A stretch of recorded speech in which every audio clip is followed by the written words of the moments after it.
조지신학 20째 시간 시작하도록 하겠습니다.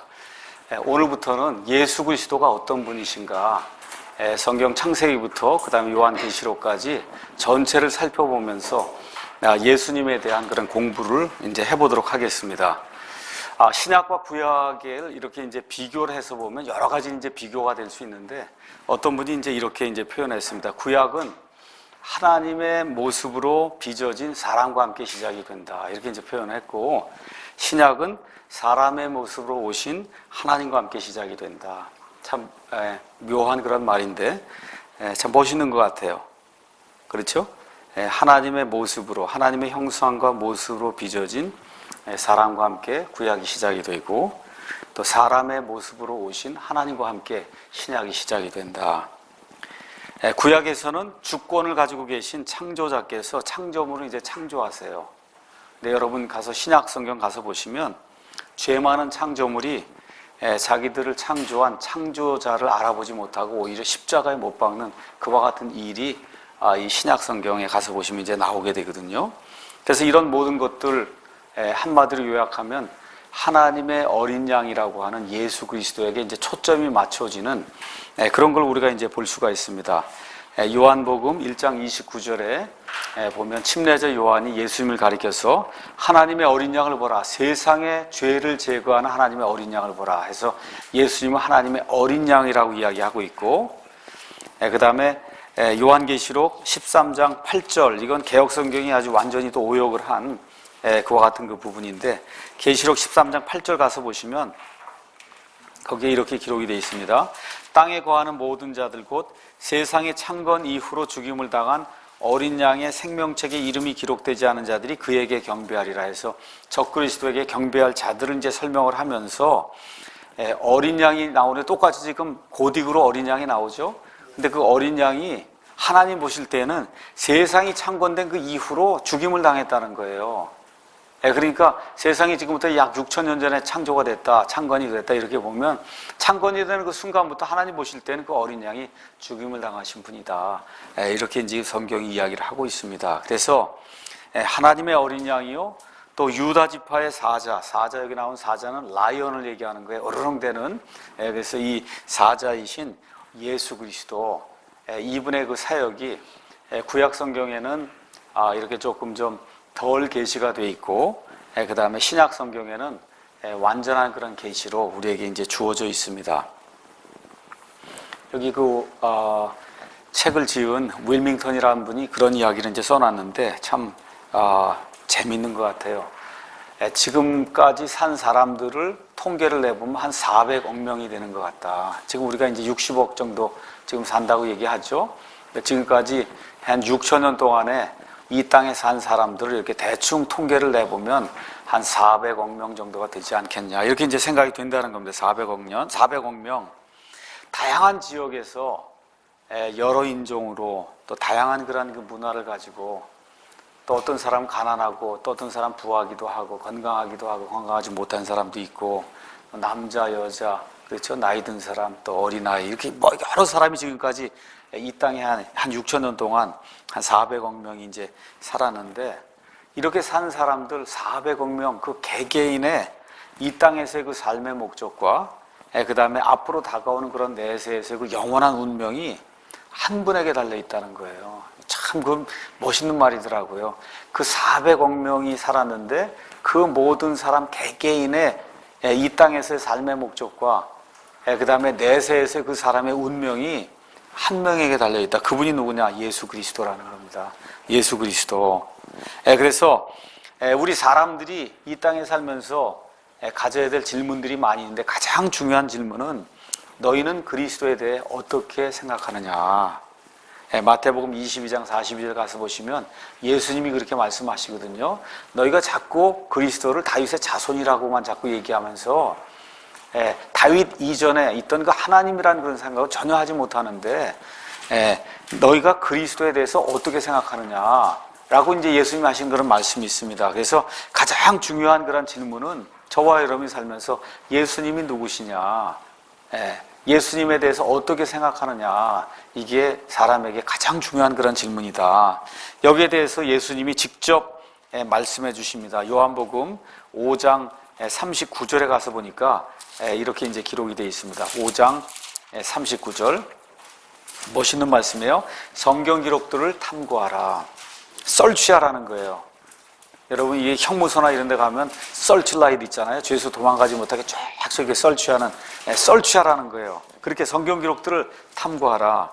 너희가 그것들 안에서 영원한 생명을 얻는 줄로 생각하거니와 그것들은 곧 나에 대해 증언하는 것들이니라.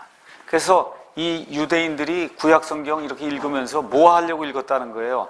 영원한 생명을 얻기 위해서 그렇게 읽었는데 그냥 단순하게 그 글자로 읽으면 안 된다는 거죠. 그 안에 기록된 모든 것들이 나에 대해 증언하는 것들이다. 그러면서 우리 예수님께서 엠마오로 가는 엠마오 도상의 그 두 제자에게 여기 모세의 율법과 그 다음에 시편과 그 다음에 대언서에 있는 그런 말씀들을 펴서, 그렇죠? 그래서 그 성경들을 열어주시면서 바로 이 성경 기록들이 이야기하는 바로 그 사람이 바로 나다. 이런 것들을 보여줄 때 그들의 마음이 뜨거워지는 것 같은 일이 있었다고 누가복음 24장이 기록하고 있거든요. 그래서 진짜 정말 저희에게 가장 중요한 것이 뭐냐? 예수님이 누구시냐? 예수님이 어떤 분이라고 생각하느냐? 이와 같은 질문이 가장 중요한 질문이요. 또한 이 성경 기록, 창세기부터 요한계시록까지 나와 있는 하나님의 말씀이 예수님에 대해서 증언하는 그와 같은 기록물이라고 하는 그런 사실을 꼭 기억을 해야 될 것 같습니다. 그래서 예수님에 대한 그러한 표현이 성경에 이제 많이 나와 있는데, 예술가에게는 아가서 5장 16절에 나와 있는 것처럼 전적으로 아름다운 분이에요. 그 다음에 건축가에게는 베드로전서 2장 6절에 나와 있는 것처럼 우리 예수님은 으뜸 모퉁이 돌입니다. 천문학자에게는 말라기 4장 2절에 나와 있는 것처럼 의의 태양, 해입니다. 또 빵 굽는 자에게는 요한복음 6장 35절에 나와 있는 것처럼 예수님은 생명의 빵이시고, 또 은행가에게는 마태복음 13장 44절에 있는 것처럼 숨겨진 것과 같은 보물 보화이고, 그 다음에 집 짓는 자에게는 우리 예수님이 확실한 기초라고 이사야서 28장 16절이 이야기하고 있고, 목수에게는 우리 예수님이 문이다. 요한복음 10장 7절. 의사에게는 예수님같이 위대한 그런 의사가 없었습니다. 그래서 예레미야 8장 22절. 교육가에게는 새롭고 살아있는 길이다. 예수님을 그렇게 이제 성경이 이야기하고 있고, 농부에게는 씨 뿌리는 자요. 그 다음에 맨 마지막에 씨를 뿌린 다음에 수확이 이루어질 때, 사실은 저와 여러분 씨 뿌리면 그냥 무조건 수확이 되는 줄로 알지만 수확을 가져다 주시는 분이 주님이란 말이에요. 그 사실은 이스라엘에게 모세가 잼을 얻는 그와 같은 능력을 주시는 분이 하나님이시다. 저와 여러분이 열심히 일해서 내가 돈 버는 것 같은데 실질적으로 잼을 얻는 그런 능을 주시는 게 하나님이시다. 씨를 뿌리면 뭐가 그냥 그 씨가 열매를 맺는 것 같은데 그 열매를 맺어서 수확하게 해주시는 그 분이 바로 주님이시다. 성경이 그렇게 이야기를 하고 있습니다. 자, 그래서 오늘은 예수 그리스도의 그 선제성에 대해서, 선제라고 하는 말은 뭐냐 하면 예수님이 지금부터 약 2000년 전에 유대 땅 베들레헴에 한 아기로 태어났어요. 예수님이 기저귀 찬 거 여러분 아세요? 예수님도 기저귀 찼습니다. 밤에 젖이 없고 그러면 어때요? 예수님도 앙앙 울었어요. 어머니가 밥 늦게 주거나 하면 그러면 밥 달라고 그렇게 보채기도 하고, 그렇죠? 그 진짜예요. 그게 그분이 예수님이에요. 참 인간이셨다니까요. 참 인간. 그 예수님이 베들레헴 마구간에 태어나시기 전에는 어떤 상태에 있었느냐, 그걸 우리가 선제성이라고 이야기하는 거예요. 이해하시겠죠? 그래서 하나님으로서 예수 그리스도의 그 선제성을 제가 말씀을 드리겠습니다. 이걸 잘못 이해하면 큰 문제가 발생해요. 특히 여호와의 증인들은 예수님이 베들레헴 마구간에 태어나기 전에는 미가엘 천사장이었다. 그렇게 이해가 되면 그러면 잘못된 예수님을 믿는 겁니다. 그렇죠? 그런데 성경은 예수님이 성육신은 인카네이션 이렇게 이제 돼 있는데, 육신의 몸을 입었다. 인카네이션에서 인은 말 그대로 인이에요. 안에, 육체 안에, 플래시, 육체 안에 들어오신 그와 같은 그 사건. 이것 전부터 우리 예수님은 처음 영원 전부터, 우리가 사람이 알 수 없는 영원부터 아들로 아버지와 함께 공존하시는 아버지와 똑같은 능력, 아버지와 동등한 것과 같은 능력과 위엄과 존귀와 지혜와 모든 것을 갖고 계신 그와 같은 이터널 선, 영원하신 아들이다. 성경이 그렇게 이야기하고 있기 때문에 예수님의 그 선제성에 대해서도 분명히 저와 여러분이 잘 이해를 하셔야 됩니다. 그래서 하나님으로서 그 예수님의 선제성에 대한 그와 같은 사실을 성경이 무엇하고 증언하는지 살펴보도록 하겠습니다. 이사야서 9장 6절 가서 보시면 이와 같이 유명한 말씀이 이제 기록이 되어 있습니다. 이사야 9장 6절에 이는 한 아이가 우리에게 태어났고 한 아들을 우리에게 주셨는데, 아이가 우리에게 태어났고 한 아들을 우리 이스라엘에게 주었다는 거예요. 그러니까 지금 여기는 사람을 얘기하는 거죠.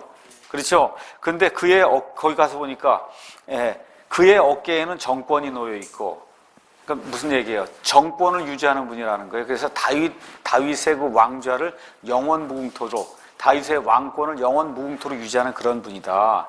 그의 이름은 놀라우시니, 원더풀, 그 다음에 카운셀러, 조언자, 그 다음에 강하신 하나님, 능하신 하나님, 마이티 갓, 이렇게 이제 표현이 되어 있고, 영존하는 아버지, 그 다음에 평화의 통치자라 할 것이기 때문이라. 이게 무슨 얘기예요? 이스라엘에게 한 아기가 태어나는데 그 아기의 본질이 뭐냐? 거기 가서 보니까 놀라우시니, 조언자, 강하신 하나님, 영존하는 아버지, 평화의 통치자다. 지금 그렇게 이야기를 하고 있습니다. 먼저 영존하는 아버지, 이걸 가지고 또 이게 삼위일체 하나님이 아니냐 이렇게 이야기하면 안 돼요. 그러니까 아들하고 아버지가 똑같은 게 되면 곤란해요. 여기 지금 영존하는 아버지라고 얘기할 때 아버지, 이 아버지는 어떤 것으로 보셔야 되냐면 원천으로 저와 여러분이 해석을 하셔야 돼요. 모든 것의 원천이 되시는 그런 분이다. 그래서 영존하는 아버지라고 얘기할 때 이 아들이 곧 아버지인가 보다, 이렇게 하면 곤란해지는 겁니다. 이게 아들과 아버지는 다르다고 얘기했잖아요. 그래서 이 히브리 말로 가서 이 아버지의 그 뜻을 가서 보시면 우리가 얘기하는 그런 아버지가 대부분의 경우 아버지 맞습니다. 그런데 어떤 뜻도 있느냐? 지난 시간에 이 처음 난 자 얘기할 때도 그게 꼭 처음 난 자, 장자만 이야기하는 게 아니라 으뜸 가는 자라고 하는 그 표현이 있듯이 다른 의미도 있다는 거예요. 이런 데 나오는 그 아기는 무슨 얘기냐? 영존하는 원천이 되시는 그런 분이시다. 근원이 되시는 그런 분이시다. 이렇게 저와 여러분이 이해를 이제 하셔야 됩니다. 그 다음에 가서 보니까 능하신 하나님, 마이티 갓으로 표현되어 있어요. 마이티 갓, 강하신 하나님. 성경에 가서 보시면 아버지 하나님과 동일하게 지금 이렇게 강하신 하나님으로 표현된 이와 같은 그 구절들이, 하나님 아버지를 가리키면서 표현된 구절들이 많습니다. 신명기 10장 17절, 사사기 5장 23절, 예레미야 32장 18절 이런 데 가서 보시면 거기에 강하신 하나님에 대한 그와 같은 이야기가 나오는데, 이 아들이 육신의 몸을 입고 왔는데 그의 이름은 실질적으로 가서 보면 강하신 하나님이다. 그러니까 하나님이라는 거예요. 그래서 아기로 태어난 건 지금부터 2000년 전에 태어난 건데 그 전에 이미 하나님이셨다. 지금 성경이 그렇게 이야기를 하고 있는 겁니다.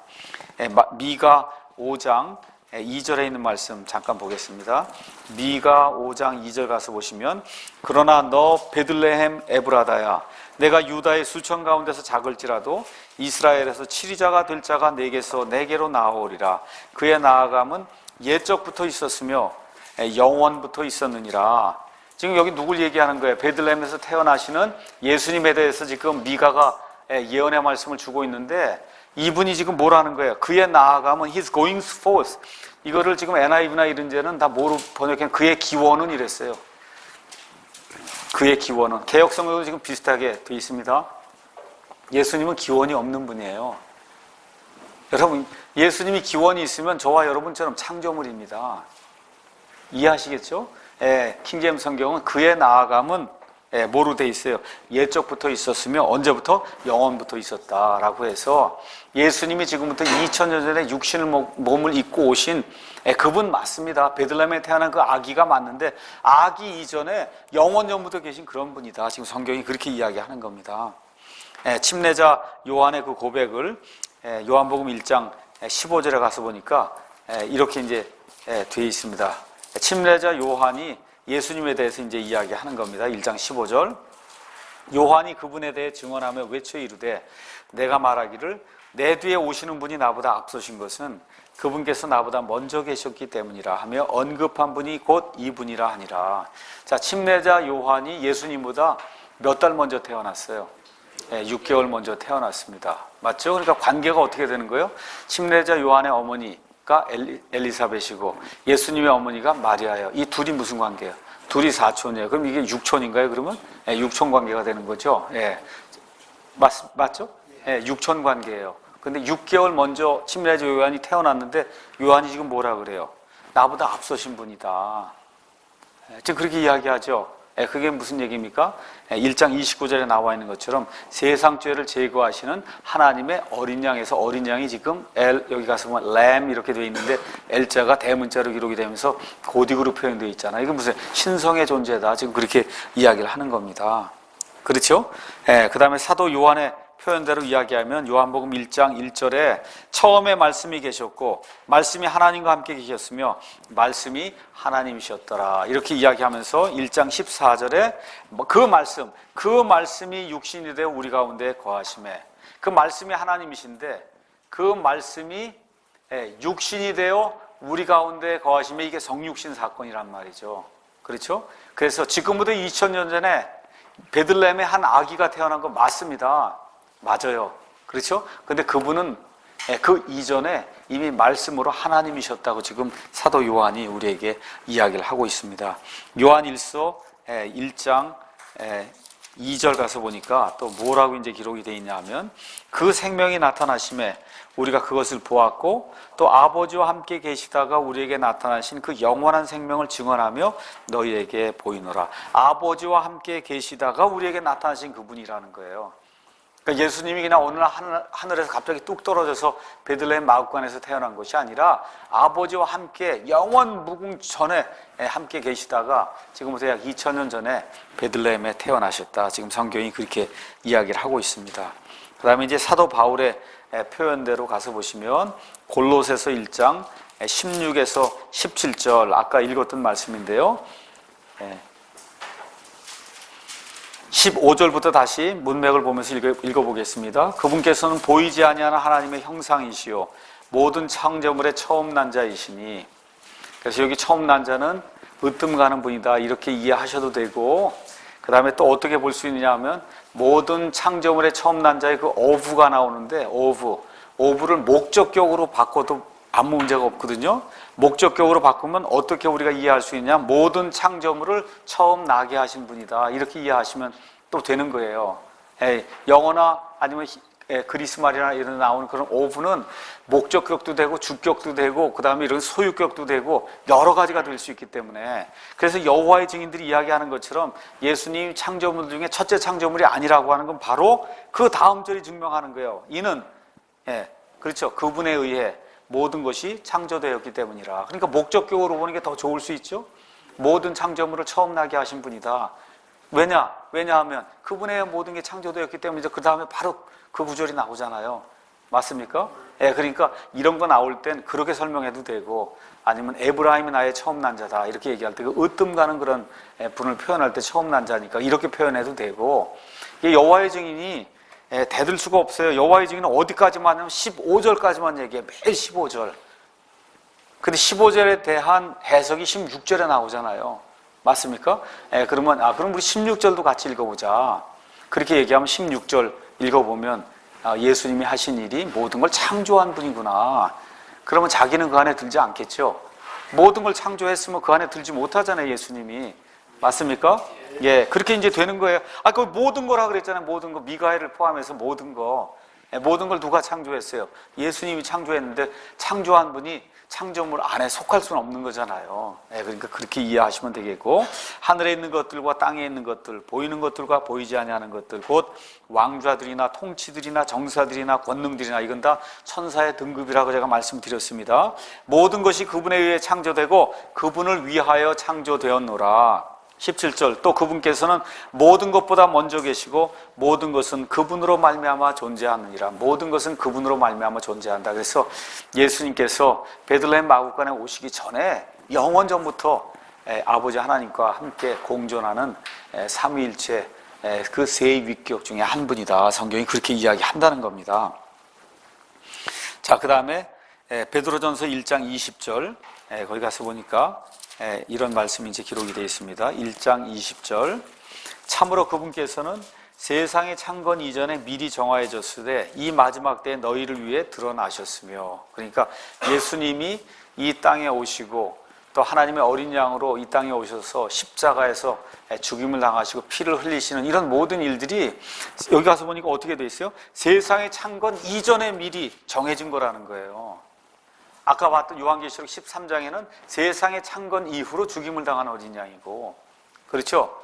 그래서 이 마지막 때에 너희를 위해 드러나셨다. 드러난 게 뭐예요? 성육신 하셨다, 그 얘기죠. 성육신 하기 전에 이미 예수님이 존재하고 있었다. 성경이 지금 그렇게 이야기를 하고 있습니다. 그 다음에 예수님 자신의 증언을 가서 보시면 요한복음 6장 38절에 이렇게 이제 기록이 되어 있습니다. 6장 38절 나는 내 뜻을 행하려고 하늘로부터 내려오지 아니하고 나를 보내신 분의 뜻을 행하려고 내려왔느니라 하면서 하나님의 아버지의 보내심을 받아서 이 땅에 왔다, 이런 이야기 이제 하시고, 51절에 나는 하늘로부터 내려온 살아있는 빵이니 사람이 이 빵을 먹으면 영원히 살리라.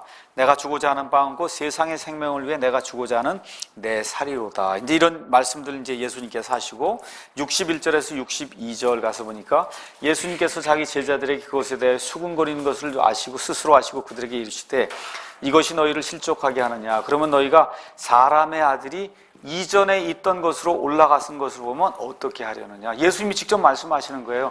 내가 생명의 빵으로 내려와서 지금 모든 사람에게 지금 오병이어의 이런 기적을 통해서 내가 없이는 사람이 살 수 없다, 지금 그걸 보여주는데 사람들이 수군거리고 그 얘기하니까 예수님이 그렇게 말씀하시는, 내가 이전에 있던 것으로 다시 올라가는 것을 보면 어떻게 하려느냐. 예수님 자신의 말씀입니다. 8장 58절 유명한 말씀이 있죠. 유대인들이 예수님을 잡아 죽이려고 하고 마귀의 자식이라고 그러게 쫓아다니면서 이렇게 할 때 예수님이 58절에 예수님께서 그들에게 이르시되 진실로 진실로 내가 너희에게 이르노니 아브라함이 있기 전에 내가 있느니라. 이 사람들은 아브라함부터만 얘기를 하는 거예요. 우리는 아브라함의 자손이다, 아브라함의 자손이다. 그래서 예수님이 아주 쐐기를 박죠. 아브라함이 있기 전에 이 녀석들아 내가 있다. 그러니까 이 사람들이 아주 예수님을 더 못마땅하게 여기죠. 네가 아직 50도 안 되는데 아브라함을 봤냐? 그렇잖아요. 내가 아직 50도 안 되는데 아브라함을 네가 본 적 있냐? 그러니까 아브라함이 있기 전에 내가 있느니라.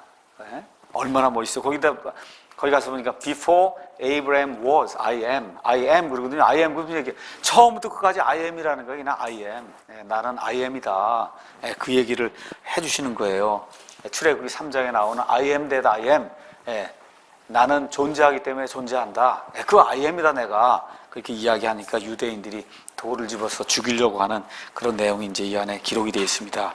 이런 것들을 정리를 해서 가만히 보면 어떤 분이 이야기했듯이 예수 그리스도는 진짜 자기가 얘기했듯이 하나님이든지 아니면 인류를 지난 2000년 동안 기만해온 가장 큰 사기꾼이든 둘 중 하나지 중간 회색지대는 없다, 그렇게 얘기했어요. 여러분 맞습니까? 예수님이 스스로 주장한 하나님이든지 아니면 가장 큰 사기꾼이든 둘 중 하나지 뭐 중간에 뭐가 있을 수 있어요. 지금 그렇게 지금 어떤 분이 이야기를 했는데 저도 그렇게 생각해요. 예수님이 하나님이든지 아니면 사기꾼이든지 둘 중에 하나입니다.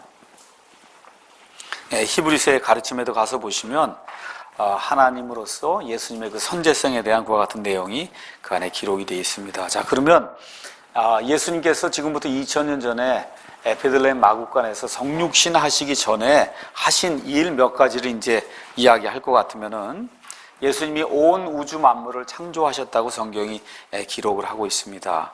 요한복음 1장 3절 거기 가서 보니까 이런 말씀이 이제 기록이 되어 있죠. 1장 3절에 모든 것이 그분에 의해 만들어졌으니 만들어진 것 중에 그분 없이 만들어진 것은 하나도 없었더라. 창세기 1장 1절 가서 보니까 처음에 하나님께서 하늘과 땅을 창조하셨다 해서 온 우주 공간을 창조하시는 그런 내용이 그 안에 기록이 되어 있어요. 그래서 이 얘기 두 개를 합치면은 어떻게 돼요? 예수님이 하나님이다. 우린 그렇게 보는 거고 믿지 않는 사람 봐라, 이건 예수님이 했다 그러고 저건 하나님이 했다 그러니까 모순이니까 성경은 가짜다, 이렇게 보는 거고 둘 중 하나예요. 맞습니까? 예수님이 하나님이다. 요한복음 1장 1절에 있는 것처럼 이렇게 보면 문제가 깨끗이 해결이 되는 거고, 그게 아니면 하나님이 그랬다 그러고 여기 예수가 그랬다 그러니까 이건 다 틀린 거다, 이렇게 보면 예수님을 믿지 못하게 되는 거, 이제 이렇게 되는 거죠. 그 다음에 이제 창조하신 이후에 이 창조물을 지탱하고 있는 그런 분이다. 성경이 지금 그렇게 이야기, 이거 대단히 중요한 거예요.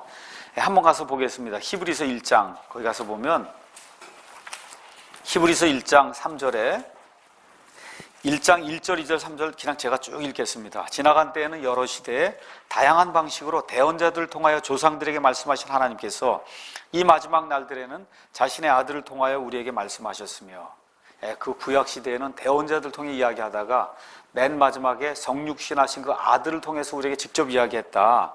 그분을 모든 것의 상속자로 정하시고 또 그분으로 말미암아 세상들을 만드셨느니라.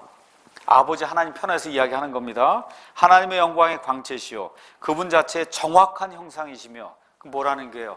아버지 하나님하고 똑같은 그런 도덕적 성품을 가지고 오신 그런 분이시다. 자신의 권능의 말씀으로 모든 것을 떠받치시는 이 아들께서는, 영어로 가서 보시면 uphold 한다고 했어요. uphold 한다는 게 떠받친다는 거예요. 떠받쳐요. 이게 무슨 소리예요? 떠받친다는 거. 이걸 또 maintain 한다, 유지한다, 이렇게 볼 수도 있고요. 쉽게 말씀드리면 저 하늘 우주 공간에 수백억 개, 수조 개의 지금 별들 있잖아요. 그걸 지금 떠받치고 있다는 거, 예수님이 떠받치고 있어요. 떠받친다고 하는 말은 그런 뜻으로도 이해가 될 수 있고, 또 뭐예요? 유지한다는 거예요.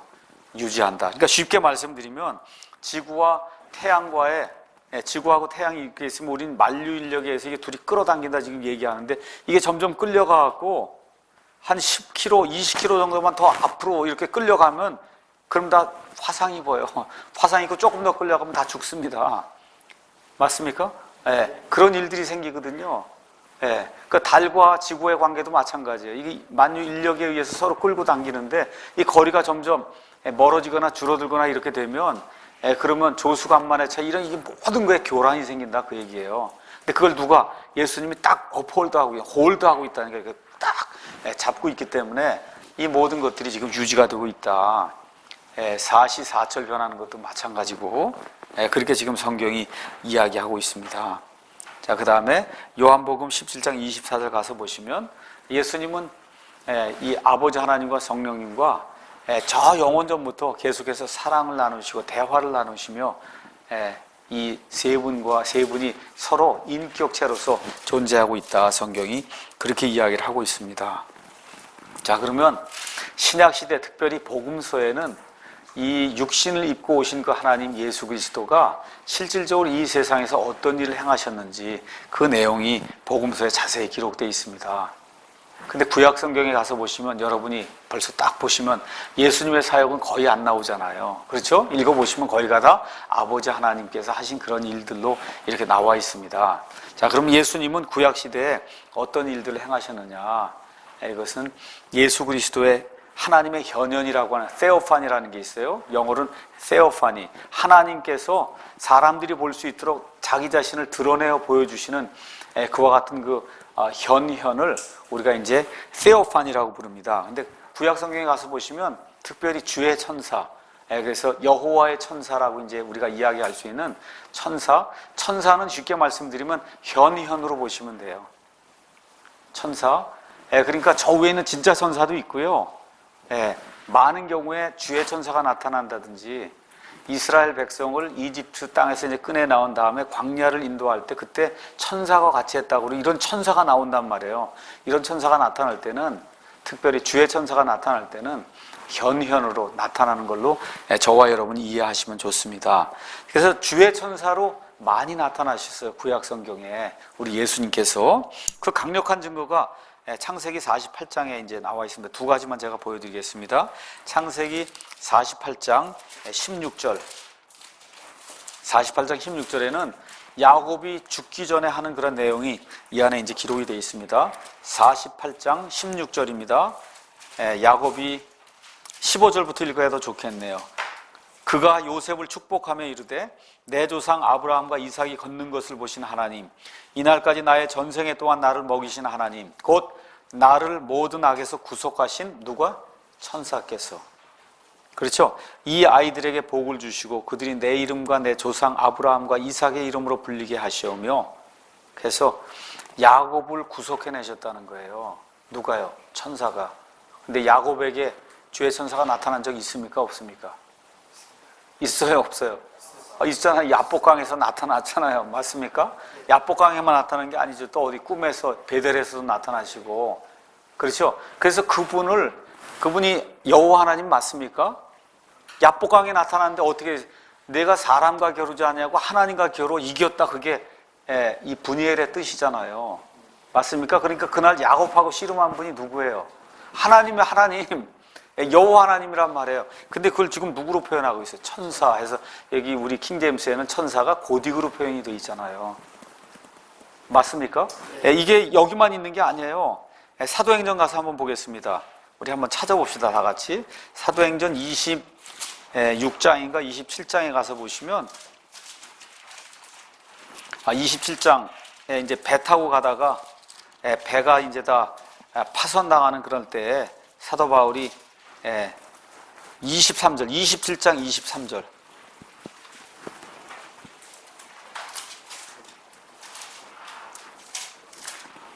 사도 바울이 지금 배 타고 가다가 지금 배가 파손당할 그런 지경에 있을 때 하는 얘기가 이제 그 얘기입니다. 23. 나를 소유하신 하나님 곧 내가 섬기는 분의 천사가 이 밤에 내 곁에 서서 이르되 바울아 두려워하지 말라.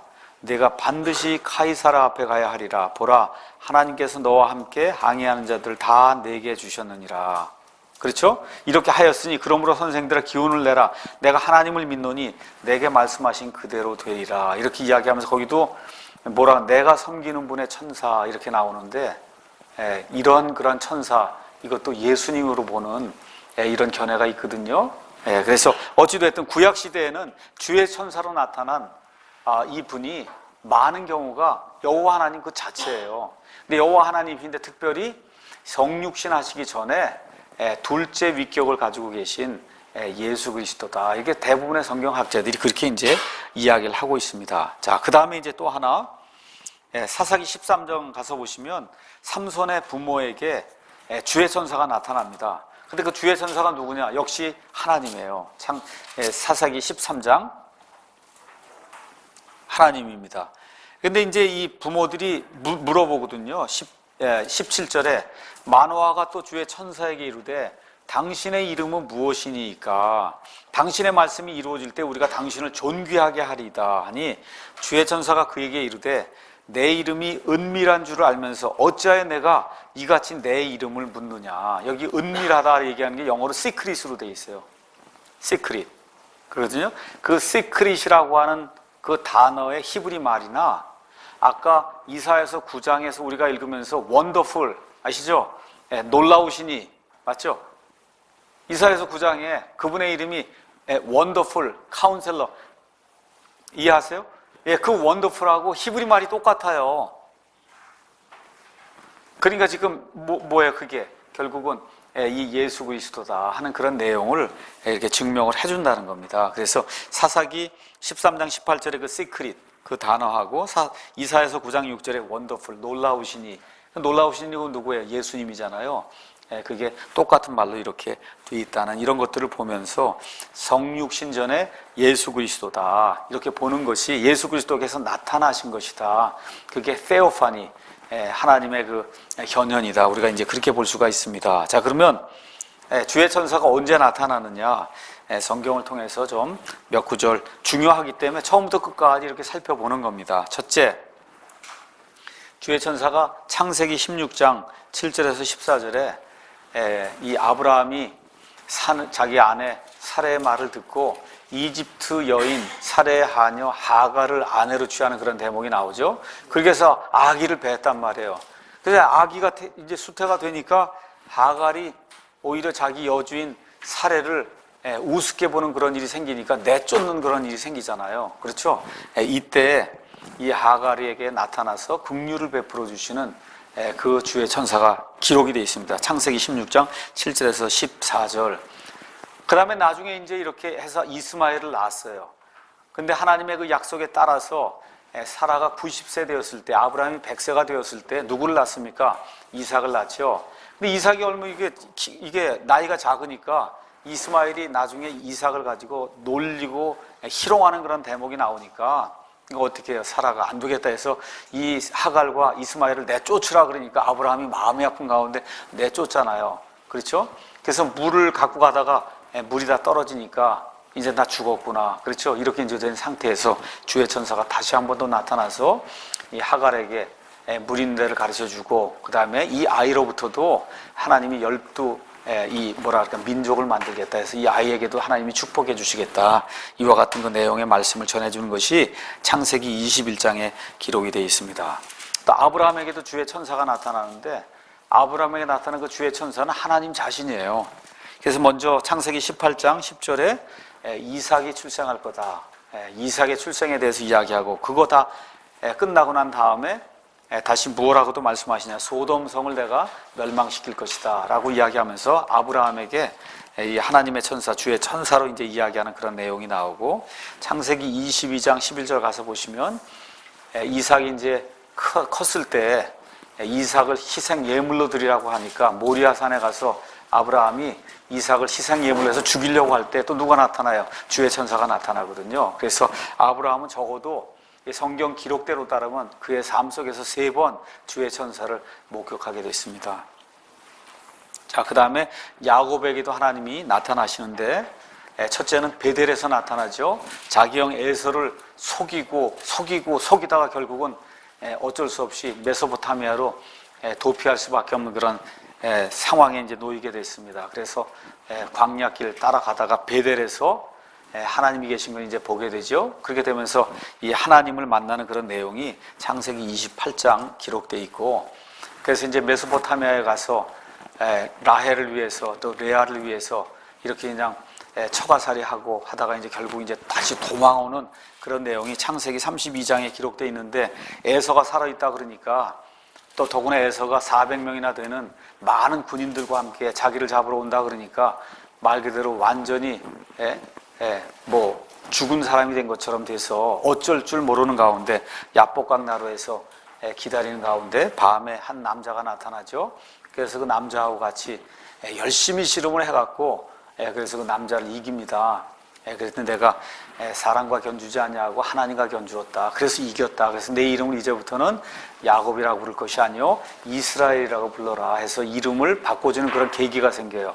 그래서 그 장소의 이름이 브니엘 아니면 브누엘 이렇게 이제 표현이 되어 있습니다.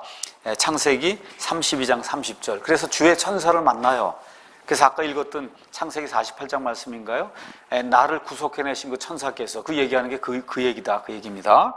자, 그 다음에 모세에게도 하나님께서 적어도 3번 자기 자신을 드러내어 보여주십니다.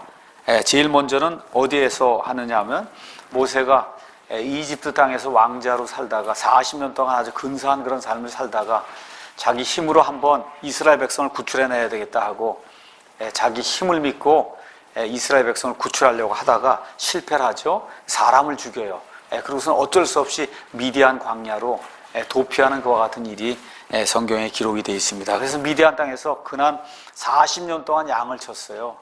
모든 거 다 내려놓고 나는 할 수 없습니다 하고 양을 치는 가운데 어느 날 하나님의 산 호렙 그 근처에서 양들을 치다가 떨기나무에서 불이 붙는 걸 봤죠. 근데 떨기나무가 소멸되지 않는 거, 이걸 보고는 가까이 다가갈 때 하나님의 천사가, 주의 천사가 이제 그에게 나타나서 내가 선 곳은 거룩한 곳이니 뭐라 그래요? 신발을 벗어라. 이렇게 얘기하면서 하나님께서 임무를 주시는 그와 같은 내용이 출애굽기 3장에 이제 기록이 되어 있습니다.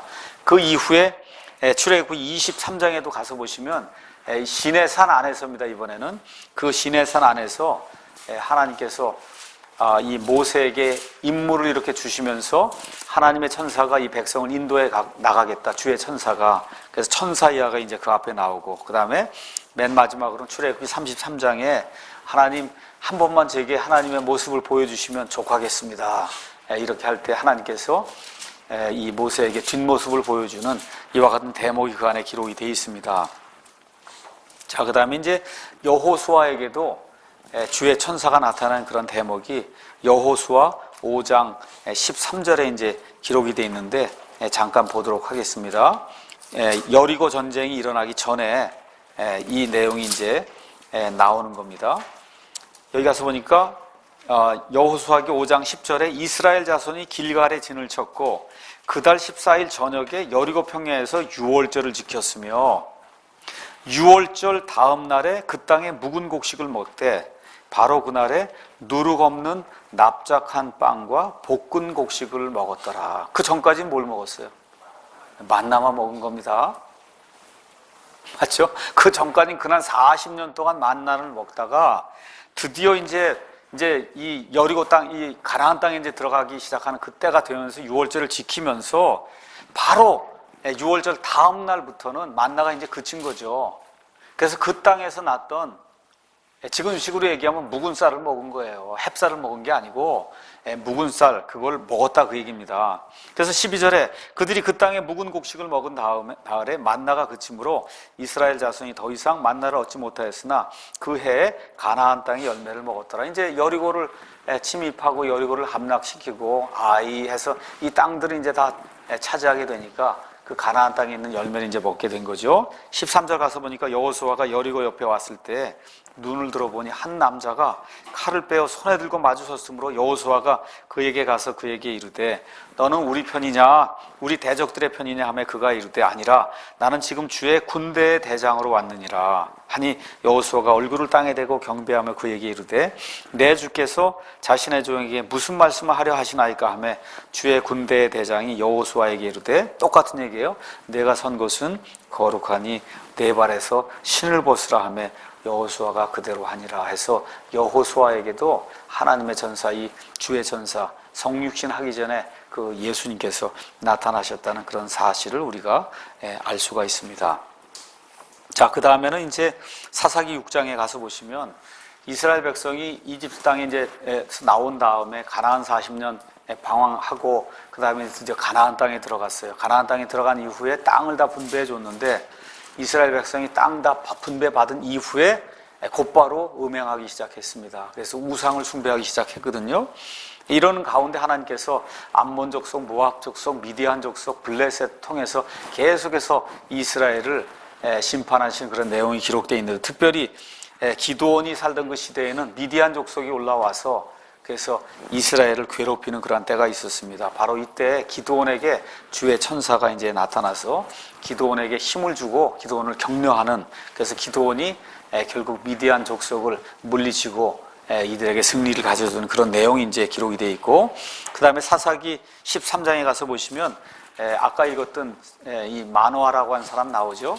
삼손의 아버지 마노아 또 그 어머니에게 주의 천사가 이제 나타나고 그래서 아이를 수태할 것, 그 아이를 나사렛 사람으로 키워서 포도에서 난 건 아무것도 먹지 못하게 하는 이와 같은 일들을 이제 하면서 그 아이를 줄 것을 이제 이야기하는 그런 대목이 이제 나오고 그 다음에 이제 우리가 쭉 넘어가서 그 이후에는 특별하게 이렇게 주의 현현으로 볼 만한 그런 내용들이 없고요. 이사야서 6장 1절에서 13절 가서 보시면 우시아 왕이 죽던 그런 해에 이 이사야 대언자에게 하나님의 이제 환상이 열리면서 하늘의 왕좌에 계신 하나님의 모습이 그에게 이제 드러나게 됩니다. 그래서 거룩하다, 거룩하다, 거룩하다 하고 이 스랍들이 하나님 앞에서 삼위일체 하나님께 영광을 돌리는 그런 모습을 이제 이렇게 보여주는 것을 이제 보게 되고 그 다음에 이사야에서 이제 넘어가서 이제 다니엘 시대로 이제 넘어가서 이 느부갓네살 왕의 명령에 순종하지 않고 히브리 소년들이 여호와 하나님만을 섬기겠다고 이렇게 하는 가운데 왕이 화가 나서 용광로에다가 이 세 아이들을 이제 집어넣는 그런 대목이 나오죠. 그래서 다니엘서 3장 24절 거기 가서 보니까 3장 24절 그때 느부갓네살 왕이 깜짝 놀라 급히 일어나 자기의 좋은 자들에게 말하여 이르되 우리가 세 사람을 결박하여 불 한가운데로 던지지 아니하였느냐 하니 그들이 왕에게 대답하여 이르되 오 왕이여 옳소이다 하매 그가 응답하여 이르되 보라 내가 보니 결박이 풀린 네 사람이 불 한가운데서 걷고 있는데 그들이 아무 해도 입지 아니하였고 그 넷째의 형체는 하나님의 아들과 같도다 하더라. 그렇죠? 이 개혁성경 이거 또 오역을 해놨습니다. 그래서 하나님의 아들과 같도다. 놀라운 그런 말씀이죠.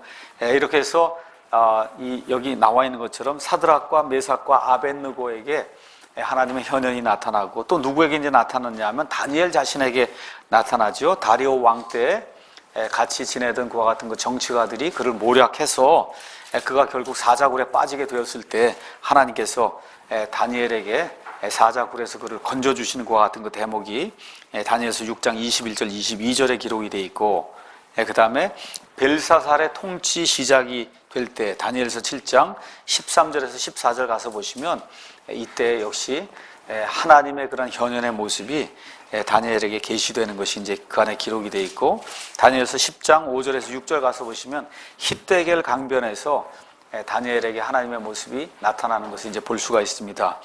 많은 사람들이 hit데겔 강이 곧 티그리스 강이다, 그렇게 이제 이야기를 합니다. 그러니까 유프라테스, 그 다음에 여기 hit데겔, 이게 티그리스, 이렇게 이제 우리가 이제 그렇게 보시면 되겠습니다. 자, 그러면 그 다음에 스가랴에는 많이 나와요. 스가랴에서 1장, 2장, 3장, 6장, 여기 가서 보시면 스가랴에게 하나님께서 자신을 드러내어 보여주시는 그런 대목이 많습니다. 그래서 스가랴서에서는 이 그리스도께서 어떤 일들을 하시냐, 이스라엘을 보호하시고 예루살렘을 측량하시며 예루살렘을 깨끗하게 정화시키고 예루살렘을 짓는 그와 같은 일을 하시는 걸로 그렇게 이제 표현이 되어 있습니다.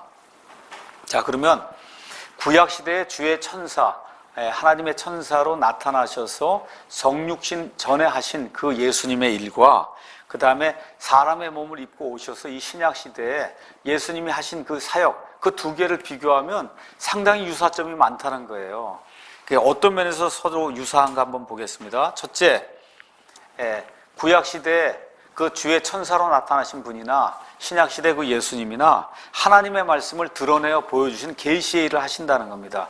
모세에게도 그렇게 하시고, 그 다음에 또 예수님 자신이 하나님의 말씀을 드러내어 보여주시고, 그 다음에 또 모세, 기드온, 삼손 같은 사람들을 불러서 구약시대에 하나님의 일을 하게 하셨어요, 이 주의 천사가. 근데 신약시대에는 우리 예수님께서 직접 12명의 제자들을 불러서 하나님의 일을 하도록 그렇게 이제 만들어 주십니다. 또 구약시대의 주의 천사가 모세, 기드온, 삼손 이런 사람들을 통해서 자신의 백성 이스라엘을 이제 구출해 주셨는데, 신약시대에는 예수님께서 친히 십자가에 달려 죽으심으로 말미암아 자기의 백성을 죄 가운데서 구출하시는 그와 같은 내용이 기록이 되어 있습니다. 그 다음에 구약시대에 이 천사들이 자신의 백성, 이 하나님의 백성, 이스라엘 백성을 이제 보호했는데, 역시 신약 시대에도 우리 예수님께서 자신의 백성, 교회를 보호해 주십니다.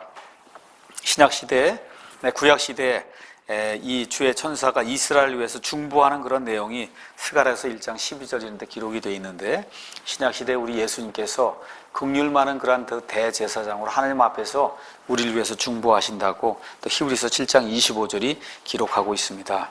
또 구약 시대에는 사탄의 공격으로부터 성도들을 지켜줬습니다. 그래서 스가랴서 3장 1절에서 6절 가서 보시면 거기 대제사장 여호수아가 나오는데 더러운 옷을 입고, 그거 보니까 하늘에서 이 마귀 사탄이 이 여호수아를 대적하는 그런 일을 하거든요. 이렇게 할 때 이 하나님의 아들, 이 주의 천사가 사탄을 꾸짖는 그와 같은 일을 이제 하십니다. 그렇죠? 신약 시대 역시 사탄의 공격으로부터 우리 예수님께서 성도들을 지켜주시죠. 또 구약 시대에는 아브라함과 언약을 맺으시고 그 언약을 확증하셨어요. 신약 시대는 우리 예수님께서 친히 새 상속 언약을 우리에게 주시고, 상속 언약이 효력을 발휘하려면 어떻게 해야 돼요? 상속 언약하는 자가 죽어야 되죠. 맞습니까? 그래서 우리 예수님께서 십자가에 친히 죽으심으로 새로운 상속 언약, 그래서 신약 시대를 여시는 그런 분이 되셨다. 그래서 진짜 성경이 얘기하는 신약 시대는 언제부터라고요? 십자가 사건 이후부터가 신약 시대, 그 전은 구약 시대입니다. 그 다음에 구약 시대 하갈과 같이 보잘것없는 이집트 출신의 그 하녀까지도 하나님이 사랑하시고 위로해 주시는 것을 우리가 볼 수가 있잖아요. 그렇죠? 신약 시대에 정말 하갈과 같이 더러운 그와 같은 죄인들을 우리 예수님께서 이렇게 사랑해 주시고, 심지어 자신의 피까지 흘려가시면서 몸이 찢어지기까지 우리를 사랑하시는 그런 분으로 성경이 예수님을 묘사하고 있습니다. 그래서 오늘은 여기까지 해서 이 성육신 하기 전에 구약시대, 또 구약시대 이전에 이 창조 이루어지기 전에 이때는 예수님이 어떤 일들을 하셨는가, 이런 내용들을 성경을 통해서 살펴봤습니다.